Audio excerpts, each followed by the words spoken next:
The crystal chandelier above us seemed to vibrate with the tension in the room. I had known this dinner would be difficult, but I hadn't expected a public execution. My blood turned to ice as my girlfriend's father sneered. Street garbage in a borrowed suit. Across the silent dining table. The billionaire's cruel eyes locked with mine, savoring my public humiliation. 30. Two elite guests held their breath, witnessing my destruction. I rose slowly. Heart pounding, a smile forming on my lips. Empires fall with a whisper. Moments earlier, the air had been thick with the clinking of silver against china and the low hum of expensive gossip. Now, the silence was absolute, heavy enough to crush lungs. To my left, a senator feigned interest in his roasted duck, refusing to meet my gaze. To my right, a tech heiress adjusted her diamond choker, eyes darting between William and me with perverse fascination. They were waiting for the outburst. They expected the foster kid to crack under the pressure of their polished world. Quinn sat frozen beside me, her knuckles white as she gripped the tablecloth. She looked small, shrinking under the weight of her father's shadow. William Harrington remained standing at the head of the table, raising his wine glass in a mock salute. The vintage merlot swirled like blood in the crystal. He didn't just want me gone, he wanted to strip me of my dignity before he threw me out. He thought his wealth was a shield that made him untouchable to men like me. I didn't scream. I didn't flip the table. Instead, I reached for my napkin, a piece of linen that likely cost more than my first car. With deliberate slowness, I folded it into a neat square and slipped it into my inner pocket. The soft rustle of the fabric was the only noise in the cavernous room. I looked William in the eye, seeing the confusion flicker behind his arrogance. He wanted a street brawl, but I was already fighting a different war. "Thank you for the clarity, William," I said, my voice steady and dangerously low. I turned to Quinn, my heart aching at the terror in her eyes. I wanted to take her hand, to pull her out of this toxic mausoleum. But she was paralyzed by a lifetime of his control. If I stayed to save her now, I would lose everything I had built to save us both later. I turned my back on the table, the heavy oak floorboards absorbing my retreat. The walk to the foyer felt endless, past portraits of Harrington, ancestors who seemed to sneer down at me. The butler opened the door without a word, eyes fixed on the ground. I stepped into the cool night air, the heavy thud of the door sealing the tomb behind me. I didn't look back at the mansion looming against the sky. I simply reached into my pocket and pulled out my phone. It was time to let the monster out of the cage. My hands shook as I fumbled with the keys to my Toyota. It sat like a rusted scar amidst the gleaming Bentleys parked in the driveway. The engine sputtered to life, coughing smoke into the pristine night air. I peeled out of the estate, gravel crunching violently under my tires as I accelerated away from the humiliation. My phone buzzed on the passenger seat, lighting up the dark cabin with Quinn's name. I ignored it. I needed to be someone else right now. I needed to be the man William Harrington didn't know existed. I merged onto the highway, the city's skyline glowing in the distance like a complex circuit board. I dialed a number that bypassed all secretaries and gatekeepers. It rang once. "Mr. Cross." Danielle's voice was crisp, professional, and jarringly awake for a Friday night. She never slept when money was moving. "I am assuming this isn't a social call, sir." She knew me too well. "Cancel it," I said, my voice devoid of the tremor that had plagued me at dinner. "Cancel the Harrington merger. Immediately." Silence hung on the line, heavier than the humidity outside. "Sir, the paperwork is finalized. Danielle said slowly, the sound of typing clicking furiously in the background. We are scheduled to sign at 9 on Monday. The termination fees alone will be astronomical. She was doing her job, protecting the company's bottom line. But she didn't understand the new currency we were trading in tonight. I don't care about the fees, Danielle. I want the deal dead. Burn it to the ground. May I ask why? She asked, her tone shifting from advisor to confidante. Did the audit find something? I gripped the steering wheel until my knuckles turned white. The audit found that the CEO is a liability. Cite irreconcilable differences in corporate culture. Make it vague. Make it sound like we found rot in the foundation. I watched the speedometer climb. I wasn't just a scorned boyfriend anymore. I was the CEO of Cross Technologies, the shadow giant holding Harrington's lifeline. Understood. Daniel replied, the hesitation gone. I'll have legal draft the notice. We can send it by courier Monday morning. I laughed. A harsh sound that frightened even me. Send it tonight. Email their entire board. I paused, watching a billboard for Harrington Industries blur past. And leak it to the financial press. I want Bloomberg to have the headline before William has his morning coffee. I want his stock to be in freefall before the market opens. That's aggressive, sir. That's war. Danielle sounded almost impressed. He declared war tonight, I said, remembering the smirk on William's face as he toasted my poverty. I am just finishing it. The city lights were closer now. My penthouse waiting in the tallest tower. A fortress built on the very technology William was desperate to acquire. He thought I was a bottom feeder. He had no idea he was swimming with a shark. Is there anything else? Danielle asked. Yes. One more thing. I pulled into my private garage. The steel gate sliding shut to seal me inside. Get me the acquisition file on Fairchild Corp.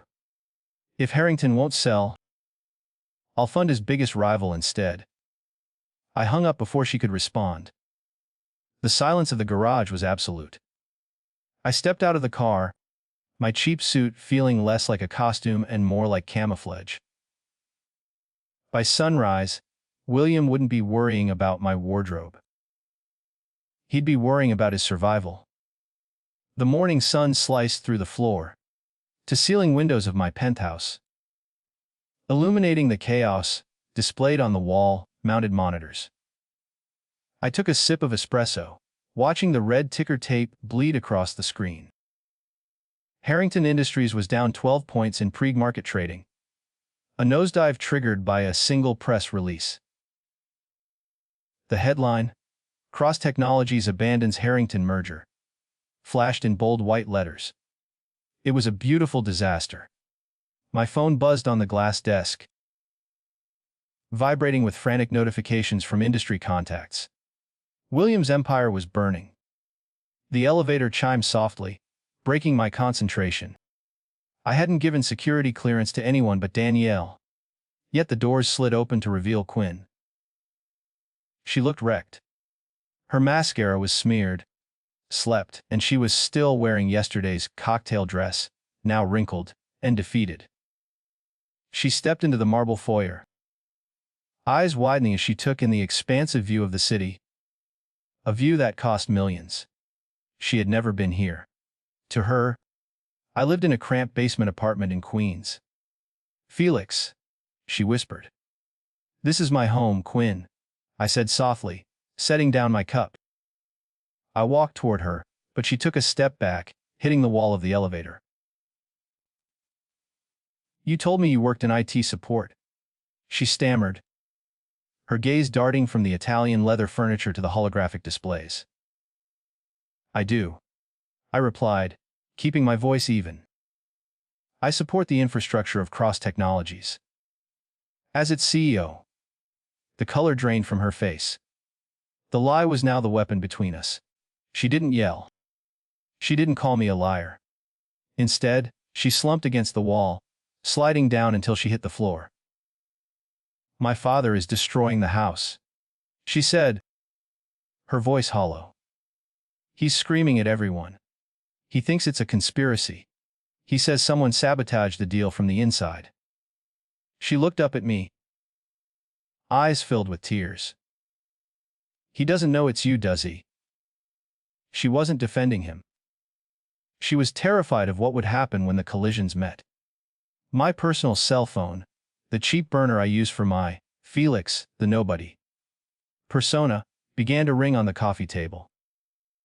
The screen displayed William Harrington.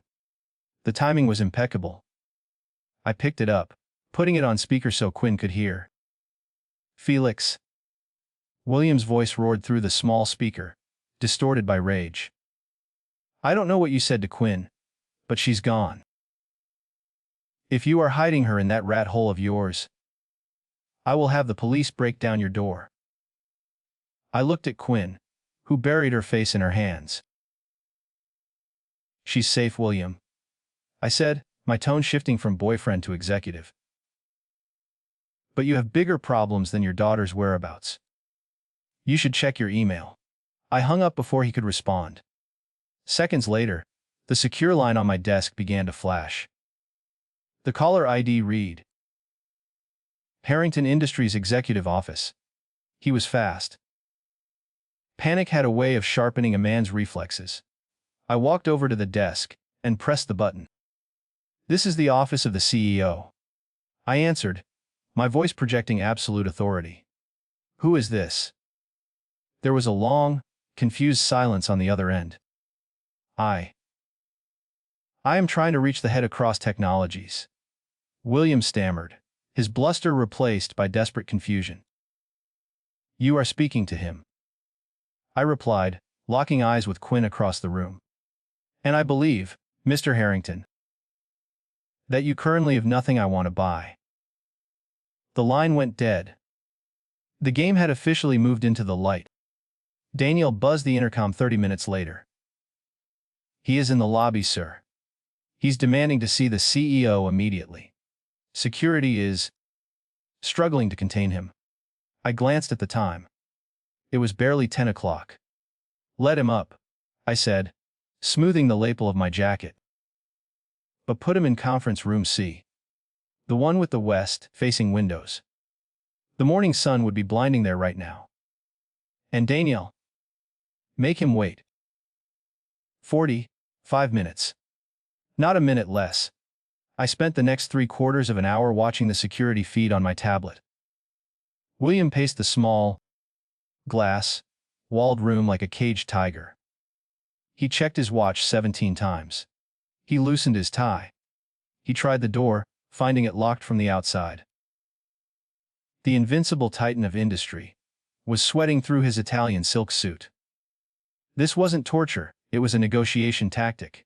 I needed him exhausted, overheated, and stripped of his patience before I even walked in. When the timer hit 0, I walked down the hall. I didn't rush. I entered the room without knocking, the heavy glass door hissing shut behind me. William spun around, blinded by the glare of the sun behind me. Finally, he barked, squinting against the light. "Do you know who I am?" I demand an explanation. He took a step forward, ready to bully a subordinate. Then his eyes adjusted. He stopped dead. "What are you doing here?" I didn't answer immediately. I walked to the head of the table and sat down, gesturing for him to take the seat opposite me. The one directly in the sun. "I believe I am waiting for an apology, William.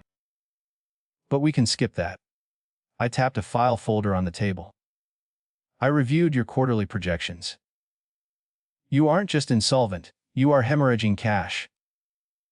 You needed my capital to make payroll next month." I smiled thinly. The street garbage did his homework. William's face flushed a deep, mottled purple. "This is insane. You are the CEO. You are Cross." He laughed a desperate, choking sound.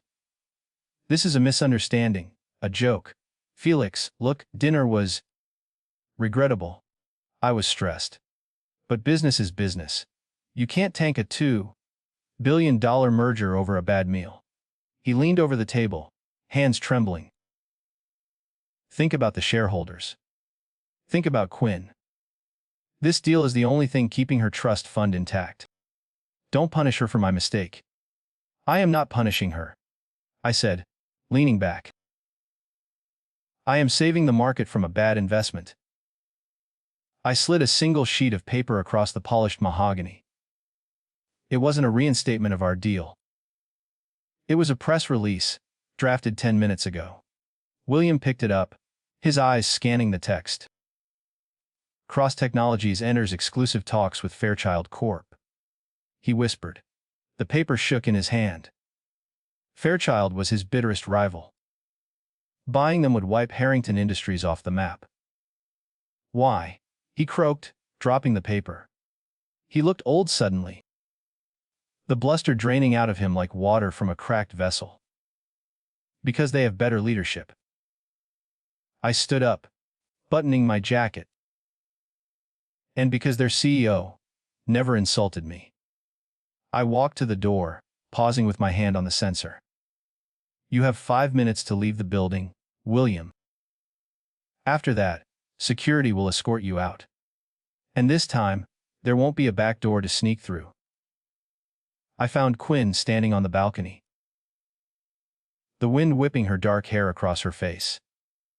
She held a glass of scotch she hadn't touched, staring out at the city that had just swallowed her father whole.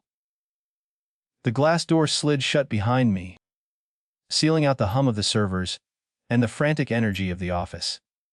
Here, there was only the sound of traffic far below, and the oppressive weight of what I had just done. She didn't turn around when I approached. Her shoulders were rigid, defensive. Did you enjoy it?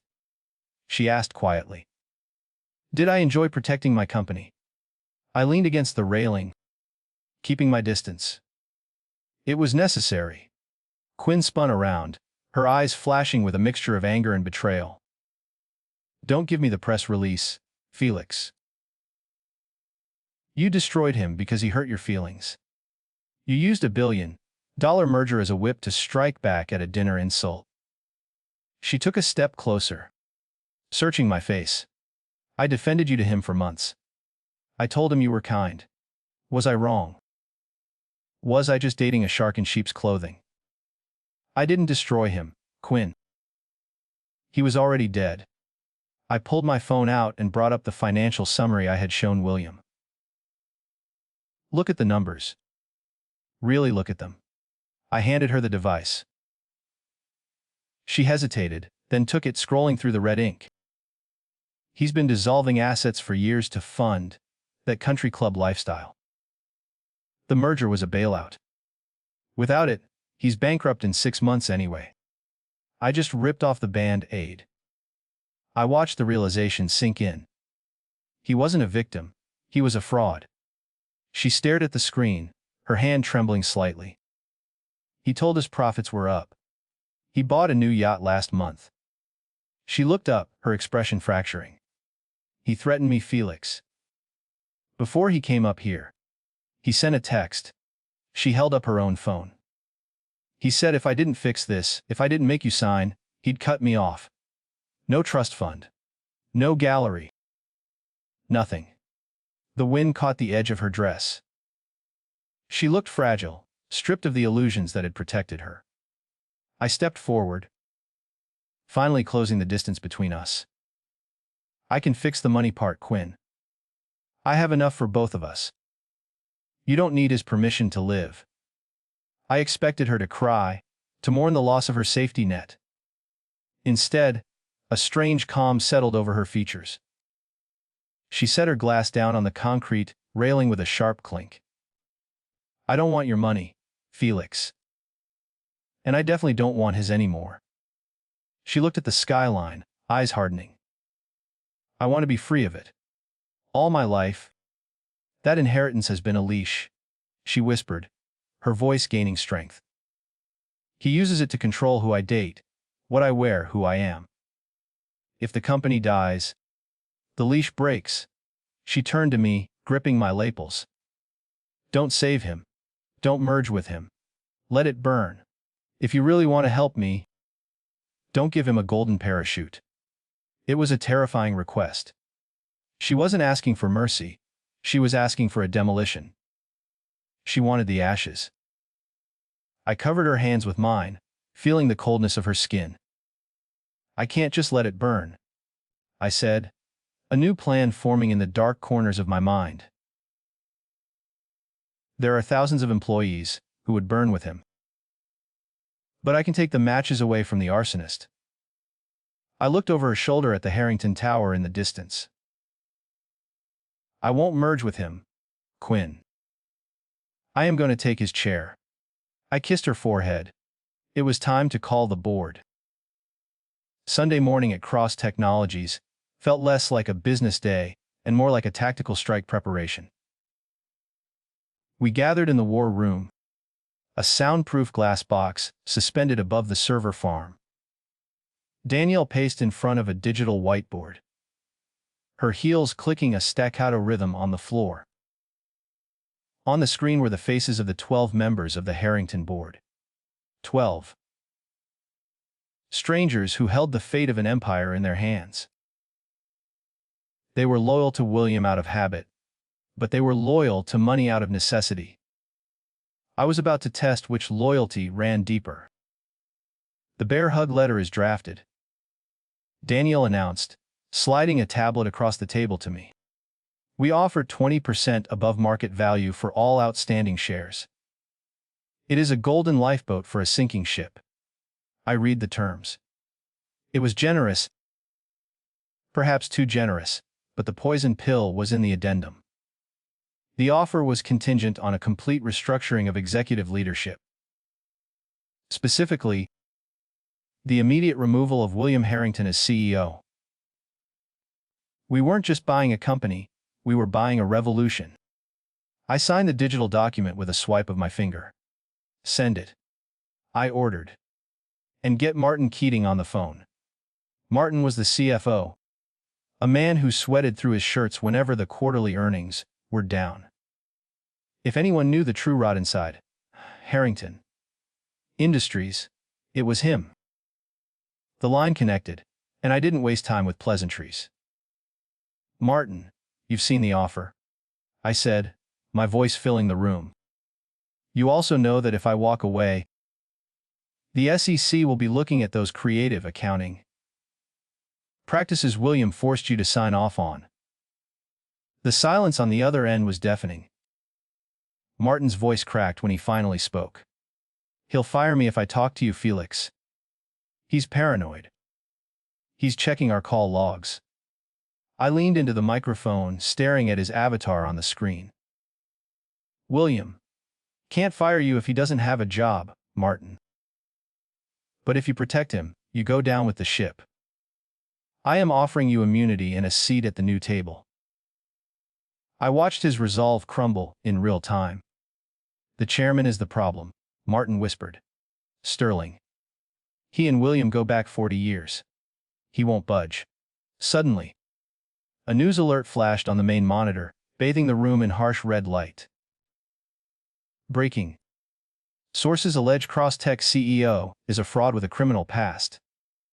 William had played his card. He leaked my juvenile records, the ceiling of which had apparently been compromised. Street rat to CEO. The foster care common. The Kyron Reed. Danielle gasped, her fingers freezing over her keyboard. He's trying to spook the board, she said. He wants them to think you are unstable. Slept, he is attacking your character because he can't attack your balance sheet. I stared at the mugshot from when I was 16. Arrested for stealing bread. Let it run, I said calmly, surprising everyone in the room. Don't deny it. Don't issue a correction. I stood up and walked to the window. He thinks shame is a weapon because he lives in a world where reputation is everything. But I don't care about looking polished. I care about winning. I turned back to the team. Draft a statement. Mr. Cross built his empire from nothing. He knows the value of a dollar, because he had to fight for every single one. Quinn, who had been sitting quietly in the corner, stood up. She walked over to the speakerphone where Martin was still listening. "Martin, it's Quinn."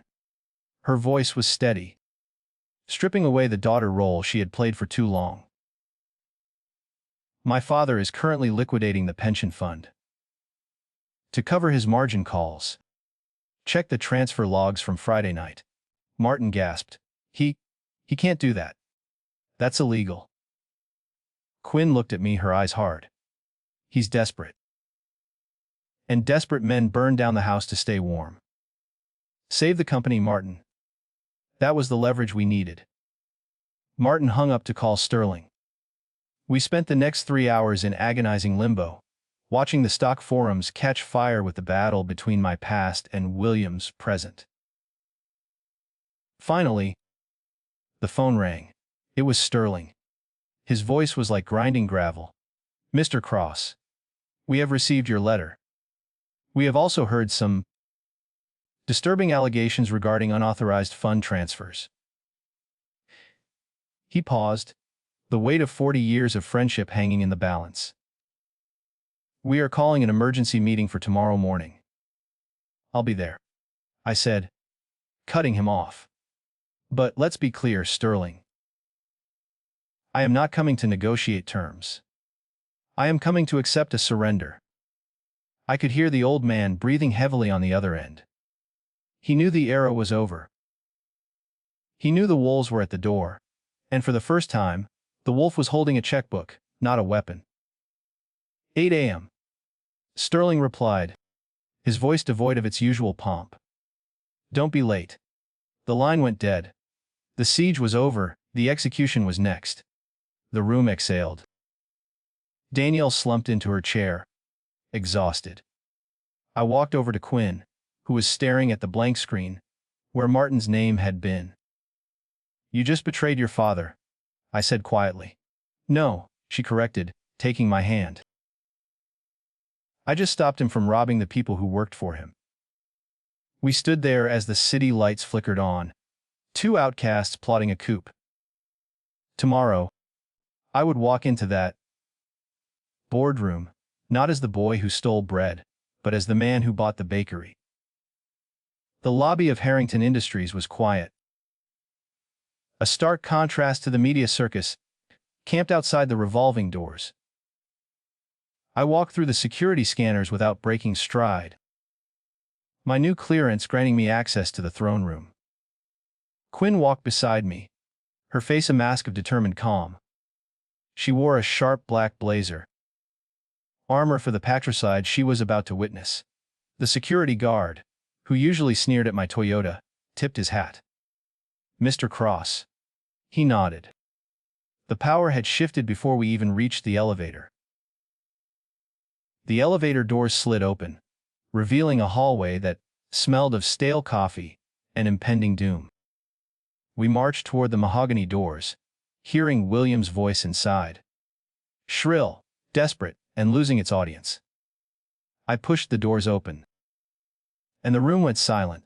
12 men in gray suits turned to look at the barbarian at the gate. William stood at the head of the table, his face a ruin of sweat and panic. He looked like a king who finally realized the guillotine was sharp. "Get out!"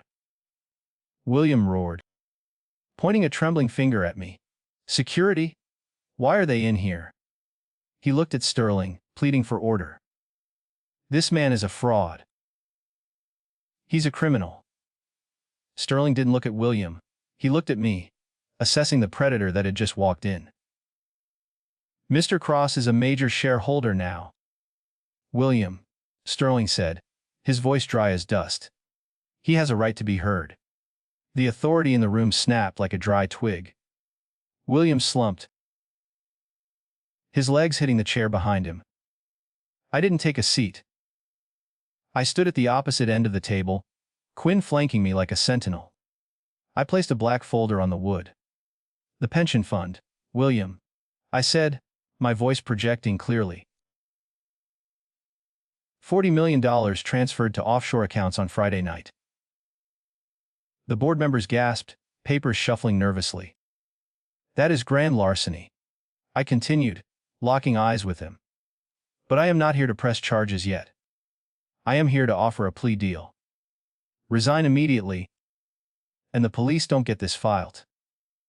William looked at the board, seeking an ally, but found only averted gazes. Desperation clawed at his throat. You are listening to him. He spat. He's street trash! Do you want our legacy in the hands of someone who doesn't know which fork to use? It was a pathetic gasp of elitism. I saw Quinn flinch, but she stood tall. Tool, I built $1 billion company while you were inheriting yours. I replied, my voice like ice. I think I can figure out the silverware. The insult hung in the air, impotent.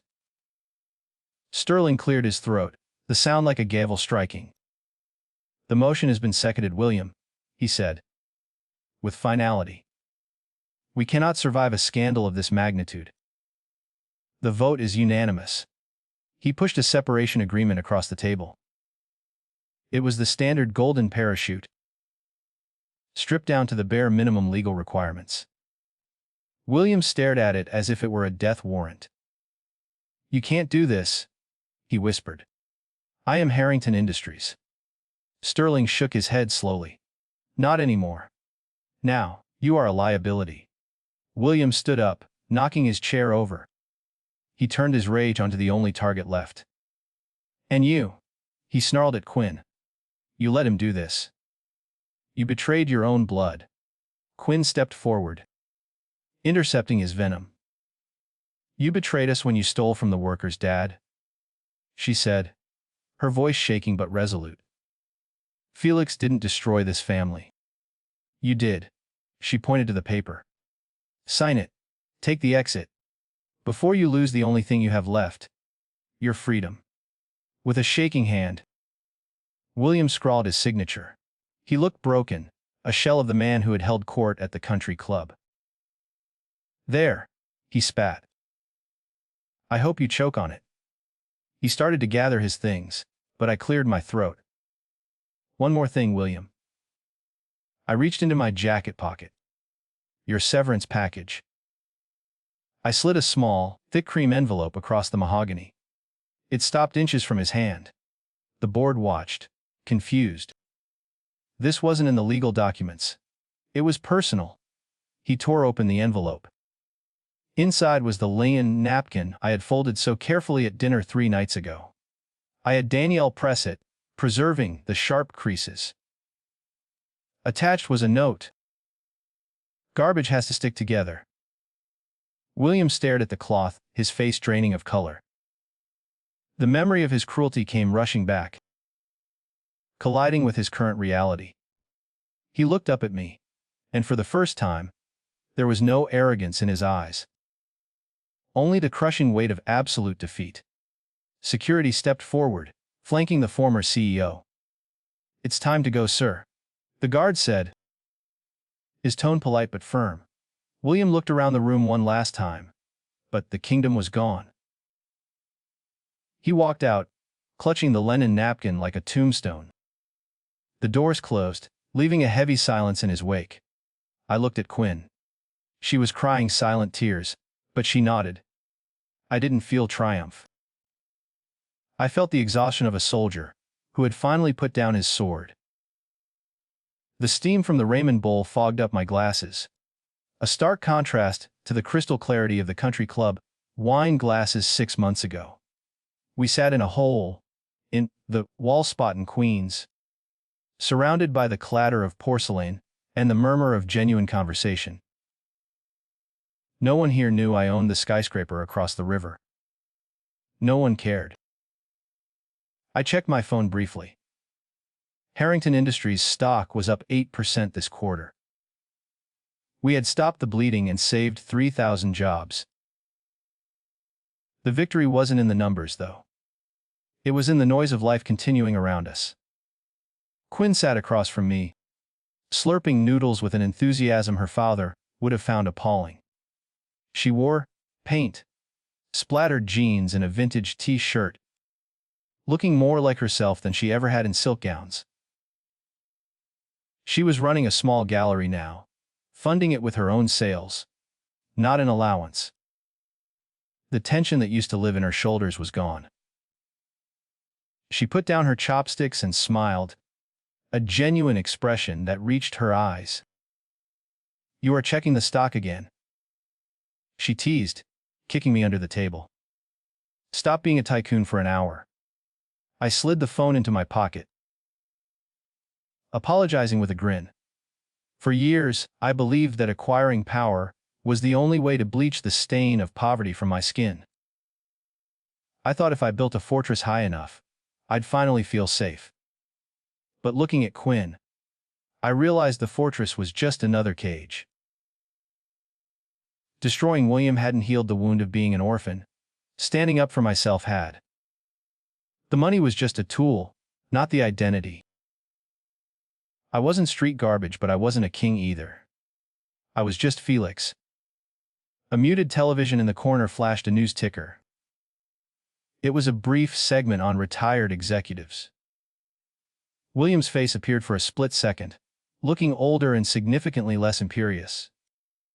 He had retired to quiet life in Connecticut, stripped of his board seats and his influence. He hadn't called us. We hadn't called him. The silence between us wasn't angry anymore. It was just the absence of gravity. He was a ghost in our story, a cautionary tale about what happens when you mistake net worth for self-worth. I turned away from the screen. I reached into my pocket, but not for a ring box. I pulled out a simple, twisted band of copper I'd made in a metalworking class we took together last month. It wasn't perfect. It had hammer marks and uneven edges. It was real. "I don't have a merger proposal for you," I said, placing it on the sticky table between the soy sauce and the chili oil. "I just have a partnership offer. 50-50 split. No hostile takeovers. Just us building something that lasts." Quinn stared at the metal, her eyes welling up. She slipped the copper band onto her finger. It clashed beautifully with the high-end watch she still wore, a reminder of where we had been. "I accept," she whispered, grabbing my hand across the table. "But I am controlling the playlist for the wedding." We laughed, the sound blending with the city noise. I glanced at my reflection in the dark window. The borrowed suit was long gone. The man staring back was comfortable in his own skin, ready to face a future that didn't need to be bought, only lived.